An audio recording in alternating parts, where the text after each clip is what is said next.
ভোর রাত্রে যখন সাহরি খাইতে উঠবেন, সাহরি খাওয়ার পর ফজরের আজানের আগে আপনি 10 মিনিট 5 মিনিট একটু আল্লাহর কাছে ক্যাবলামুখী হয়ে হাত তুলে রুমের লাইটটা বন্ধ করে একটু আল্লাহর সাথে কথা বলবেন। মানুষের সাথে বহুত কথা বলছেন, আল্লাহর সাথে একটু কথা বলে দেখেন। আল্লাহর সাথে কথা বলার স্বাদ আছে ভাই, অনেকে জীবনে একবারও এই স্বাদ পান নাই। একটু কথা বলে দেখেন। ভোর রাতে সাহরি খেতে উঠলে 10টা মিনিট একটু হাত তুলে কথা বলেন। কিভাবে কথা বলবেন? কথা বলবেন এইভাবে, ও আল্লাহ, কত গুনাহ আমি করেছি, কত পাপাচার আমি করেছি, মরতে আমার হবে, তোমার কাছে যাওয়া আমার লাগবে আল্লাহ। শয়তানের প্ররোচনা করেছি, এই রমজান মাস তুমি কত মানুষকে মাফ করে দাও। নবী করিম সাল্লাল্লাহু আলাইহি সাল্লাম বলেছেন, ওয়ালিল্লাহি উতাকাউ মিনান নার ওয়া যালিকা ফি কুল্লি লাইলা।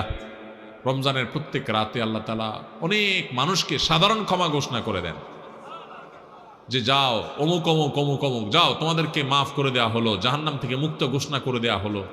আল্লাহ কত মানুষকে আপনি সাধারণ ক্ষমা করে দিবেন। আল্লাহ আপনার সাধারণ ক্ষমা পাওয়ার জন্য কোনো যোগ্যতার দরকার হয় না, আপনি চাইলে যাকে তাকে মাফ করে দিতে পারেন। দুনিয়ার প্রেসিডেন্ট প্রধানমন্ত্রী চাইলে একটা দেশের যাকে তাকে যা খুশি তা দিয়ে দিতে পারে। তাদের যদি ক্ষমতা, তারা তো মানুষ।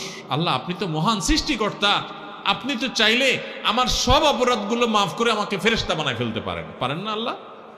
তো আল্লাহ আপনি আমাকে মাফ করে দেন। একটু আল্লাহর সাথে কথা বলবেন, একটু দোয়া করবেন, একটু চোখের পানি ফেলবেন, একটু সেজদায় যে আল্লাহর সাথে কথা বলবেন, একা একা কথা বলবেন, আড্ডাবাজি করবেন না। শুধু আজকাল আমরা ইফতার নিয়ে আড্ডাবাজি করি।